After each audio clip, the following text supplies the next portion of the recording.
नमस्कार दोस्तों, कैसे हैं। उम्मीद करते हैं कि अच्छे होंगे और इस लॉकडाउन का सही से सदुपयोग कर रहे होंगे और अपने पढ़ाई को बूस्ट कर रहे होंगे। दोस्तों, दृष्टि द एम चैनल पर मैं विपिन कुमार आप लोगों का बहुत बहुत स्वागत करता हूं। दोस्तों, आपको बताते चलें कि आज से मैं आप लोगों के लिए एक सीरीज लाया हूं एग्ज़ाम बूस्टर के नाम से। एक्चुअली इस सीरीज को लाने का मेरा मकसद भविष्य में आने वाले कुछ महत्वपूर्ण एग्ज़ामों को ध्यान में रखना है, विशेषकर यूपीएससी और स्टेट पीसीएस की एग्ज़ाम को ध्यान में रखकर मैंने इस सीरीज को लाया है। हालांकि इनके अलावा ये रेलवे, एसएससी और इसी तरीके के अन्य वनडे एग्ज़ाम्स के लिए भी बहुत कारगर सिद्ध होगा। दोस्तों, आज से हम लोग इस सीरीज के अंतर्गत प्रत्येक दिन कुछ महत्वपूर्ण प्रश्न को सॉल्व करेंगे और इसका विश्लेषण सहित अध्ययन करेंगे। आज के सेशन में कुल 10 क्वेश्चंस पर हम लोग विचार करेंगे और ये नंबरिंग में तो 10 क्वेश्चंस हैं, किंतु अगर विश्लेषण को इसमें इंक्लूड कर लिया जाए तो ये बहुत सारे प्रश्नों को हल करने में आप लोगों की मदद करेंगे। आज के सेशन को शुरू करने से पहले दोस्तों, मैं आप लोगों को बता दूं कि अगर आप लोगों ने मेरे चैनल को सब्सक्राइब नहीं किया है तो आप लोगों से अनुरोध है कि इसे सब्सक्राइब कर घंटी के बटन को ज़रूर दबाएं, ताकि मैं इसी तरह का कोई वीडियो जब लाऊं तो आप लोगों को सबसे पहले नोटिफिकेशन मिल जाए। और अगर वीडियो पसंद आए तो इसे लाइक करें और शेयर ज़रूर करें। धन्यवाद। तो आइए आज के सेशन के पहला प्रश्न देखते हैं। पहला प्रश्न है दोस्तों, राष्ट्रीय प्रौद्योगिकी दिवस कब मनाया जाता है। दोस्तों, इसका आंसर 11 मई होगा। आइए इसके विश्लेषण को देखते हैं। भारत में 11 मई को हर साल राष्ट्रीय प्रौद्योगिकी दिवस मनाया जाता है। यह दिन भारत की विज्ञान में दक्षता और प्रौद्योगिकी में विकास के साथ साथ वैज्ञानिकों की उपलब्धियों को भी याद करता है। इस दिवस के अवसर पर rebooting the economy through science, technology and research translations यानी रीस्टार्ट नामक शीर्षक से एक उच्च स्तरीय डिजिटल कॉन्फ्रेंस का आयोजन भी किया जा रहा है। दोस्तों, बता दें कि इसका आयोजन डिपार्टमेंट ऑफ साइंस टेक्नोलॉजी के वैधानिक निकाय टेक्नोलॉजी डेवलपमेंट बोर्ड अर्थात टीडीबी और कॉन्फेडरेशन ऑफ इंडियन इंडस्ट्री अर्थात सीआईआई के द्वारा किया जा रहा है। आपको बताते चलें कि राष्ट्रीय प्रौद्योगिकी दिवस राजस्थान के पोखरण में हुए परमाणु परीक्षण की सफलता का द्योतक है और इसी के उपलक्ष्य में प्रत्येक साल मनाया जाता है। 11 मई 1998 को पोखरण का परमाणु परीक्षण हुआ था, जिसे अटल बिहारी वाजपेयी और अब्दुल कलाम के समय में अंजाम दिया गया था और इसका नाम पोखरण 2 रखा गया था। तत्कालीन प्रधानमंत्री श्री अटल बिहारी वाजपेयी ने ऑपरेशन शक्ति के बाद भारत को एक पूर्णकालिक नाभिकीय देश घोषित किया। आपको बताते चलें कि पोखरण 2 को ऑपरेशन शक्ति के नाम से भी जाना जाता है, क्योंकि इसके तहत 5 परमाणु परीक्षण अर्थात 5 मिसाइलों का परीक्षण शामिल था, जो कि शक्ति का प्रतीक था। इस कदम से भारत नाभिकीय क्लब में शामिल होने वाले छठे देश के रूप में विश्व के मानचित्र पर उभरकर सामने आया। आज के सेशन का दूसरा प्रश्न है, हाल ही में किस मंत्रालय ने एक्सप्लोरिंग रिवर नीला नामक शीर्षक से एक वेबिनार सीरीज का आयोजन किया है। दोस्तों, इसका आंसर होगा पर्यटन मंत्रालय। आइए इसके विश्लेषण को देखते हैं। हाल ही में पर्यटन मंत्रालय ने देखो अपना देश वेबिनार सीरीज के 17वें सत्र का आयोजन किया। इस बार के वेबिनार सीरीज का शीर्षक था एक्सप्लोरिंग रिवर नीला, यानी नीला नदी की खोज।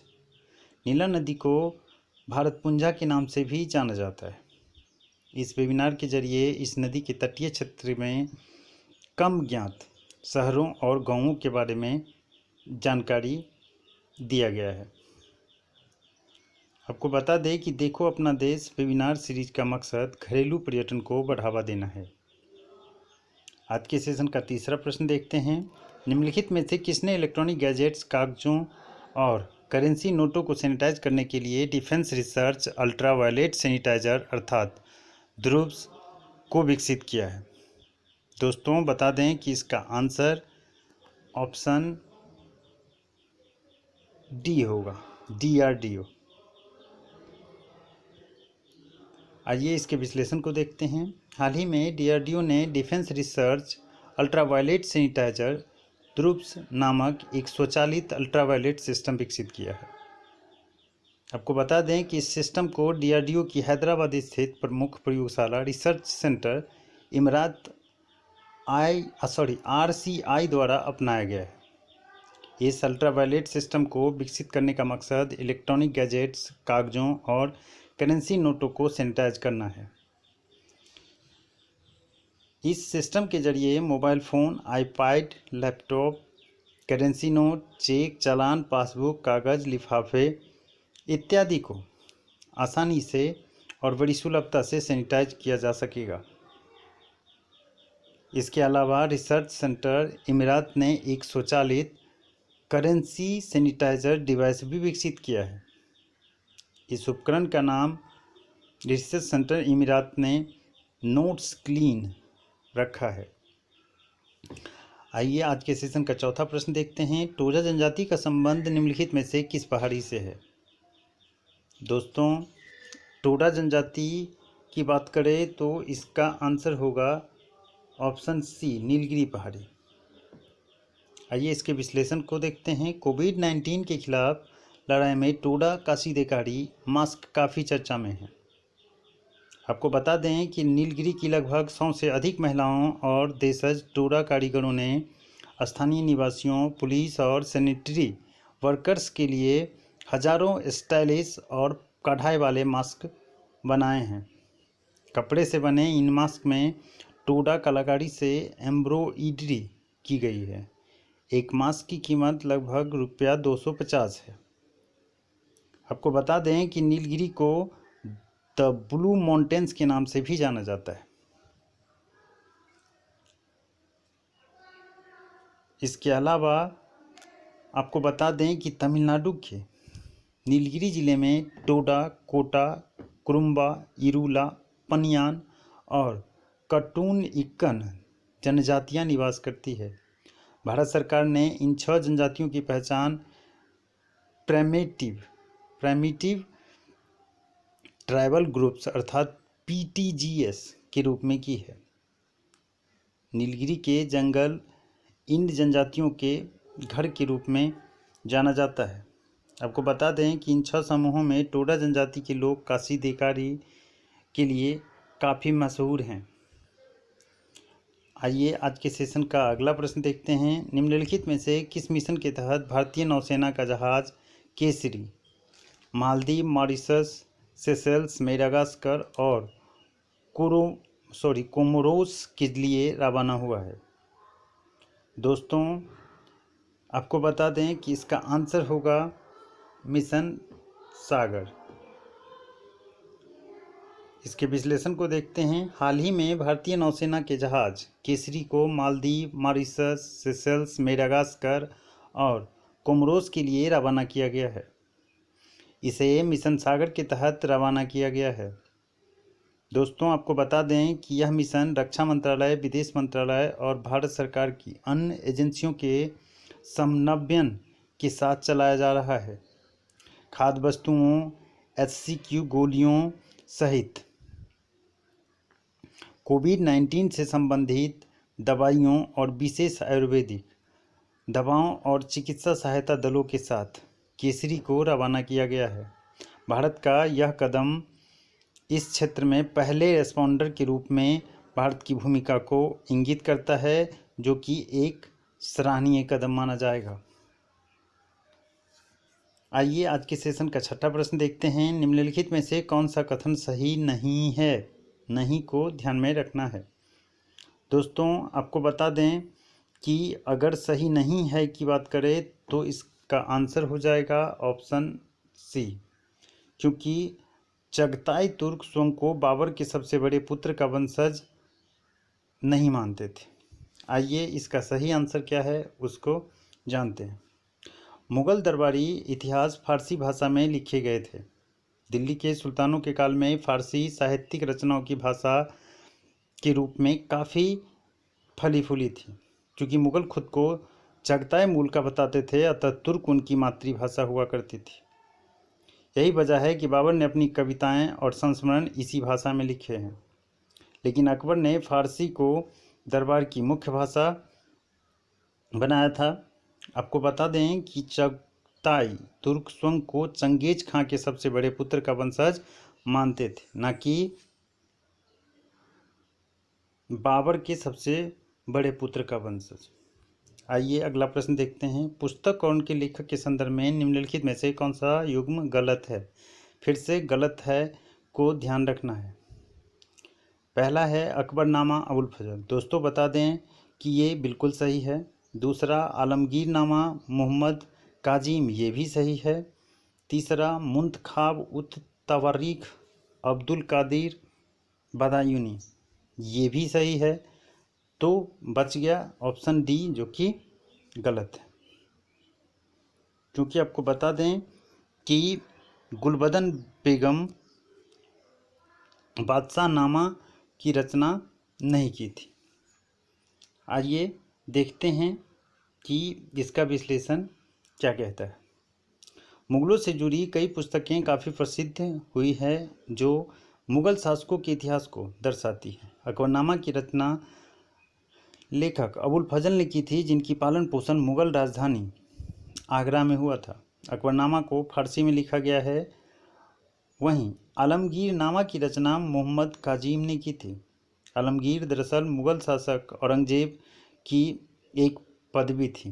दोस्तों आपको बता दें कि औरंगजेब की मृत्यु 1707 ईस्वी में हुई थी और औरंगजेब को काफ़ी हद तक मुगल दरबार अर्थात मुगल वंश के जो पतन है उनके लिए जिम्मेदार ठहराया जाता है। आलमगीरनामा में औरंगजेब के शासन के पहले 10 सालों के इतिहास का संकलन है। दोस्तों आपको बता दें कि मुंतखाब उत तवारीख के लेखक अब्दुल कादिर बदायूनी है, जो कि ऑप्शन में भी था और सही है। बादशाहनामा की रचना अब्दुल हमीद लाहौरी ने किया था, न कि गुलबदन बेगम ने। अब्दुल हमीद लाहौरी अबुल फजल का एक शिष्य था। और जहाँ तक गुलबदन बेगम की बात है तो उसने हुमायूं नामा की रचना की थी। आइए आज के सेशन का 8वां प्रश्न देखते हैं। निम्नलिखित में से किस मुगल शासक के शासनकाल में जेसुइट धर्म प्रचारक आए थे? दोस्तों आपको बता दें कि जेसुइट धर्म प्रचारक मुगल बादशाह अकबर के काल में आए थे। आइए इसके विश्लेषण को देखते हैं। यूरोप में भारत के बारे में जानकारी जेसुइट धर्म प्रचारकों, यात्रियों, व्यापारियों और राजनयिकों के विवरण से प्राप्त हुई है। मुगल दरबार के यूरोपीय विवरणों में जेसुइट वृत्तांत सबसे पुराना माना जाता है। ईसाई धर्म के विषय में जानने की अकबर में काफ़ी दिलचस्पी थी और वे काफ़ी इच्छुक थे। उसने जेसुइट पादरियों को आमंत्रित करने के लिए एक दूतमंडल गोवा भेजा था। पहला जेसुइट शिष्टमंडल फतेहपुर सीकरी के मुगल दरबार में 1580 ईस्वी में पहुंचा और लगभग 2 सालों तक वहां रहा। इन जेसुइट लोगों ने अकबर के ईसाई धर्म के विषय में काफ़ी जानकारियां साझा की थी। इसके बाद 1591 और 1595 में लाहौर के दरबार में 2 और शिष्टमंडल भेजे गए थे। दोस्तों आइए आज के सेशन का 9वां प्रश्न देखते हैं। निम्नलिखित में से किस मुगल शासक के शासनकाल के दौरान 4 तस्लीम और जमी बोसी के तरीके अपनाए गए थे? आपको बता दें कि इस प्रश्न का उत्तर मुगल बादशाह शाहजहां होगा। आइए इसके विश्लेषण को देखते हैं। अकबर के दरबार में कोर्निश औपचारिक अभिवादन का एक ऐसा तरीका था जिसमें दरबारी दाएं हाथ की हथेली को ललाट पर रखकर आगे की ओर सिर झुकाते थे। इसके अलावा सिजदा तथा दंडवत लेटना आत्मनिवेदन का सबसे अच्छा रूप हुआ करता था। दंडवत लेटना को पाबोस भी कहा जाता है। शाहजहां के शासनकाल में इन तरीकों के स्थान पर 4 तस्लीम और जमी बोसी के तरीके अपनाए गए थे, जो कि इस प्रश्न का उत्तर है। अभिवादन का 4 तस्लीम तरीका दाएं हाथ को जमीन पर रखने से शुरू होता है। इसमें हथेली ऊपर की ओर होती है। आपको बता दें कि इसके बाद हाथ को धीरे धीरे उठाते हुए व्यक्ति खड़ा होता है और हथेली को सिर के ऊपर रखता है। ऐसी तस्लीम 4 बार की जाती है। यहाँ तस्लीम का शाब्दिक अर्थ आत्मनिवेदन से है, जबकि जमी बोसी का अर्थ जमीन को चूमने से है।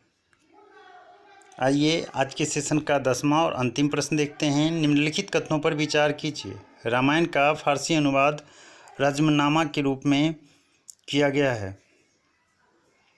दूसरा है अबुल फजल द्वारा रचित अकबरनामा 3 जिल्दों में विभाजित है। तीसरा है ऐने अकबरी अकबरनामा की तीसरी जिल्द है। उपरोक्त में से कौन से कथन सही है? दोस्तों आपको बता दें कि जहाँ तक सही की बात है तो इसमें इसका उत्तर हो जाएगा ऑप्शन सी 2 और 3, क्योंकि रामायण का फारसी अनुवाद रज़्मनामा नहीं है बल्कि ये महाभारत का फारसी अनुवाद है। आइए इसके विश्लेषण को देखते हैं। मुगल बादशाहों ने महाभारत और रामायण जैसे ग्रंथों का फारसी अनुवाद करने का आदेश दिया था। महाभारत का फारसी अनुवाद रज़्मनामा के रूप में किया गया था। 1589 में शुरू कर अबुल फजल ने अकबरनामा पर 13 सालों तक काम किया था। अकबरनामा को 3 जिल्दों में विभाजित किया गया है।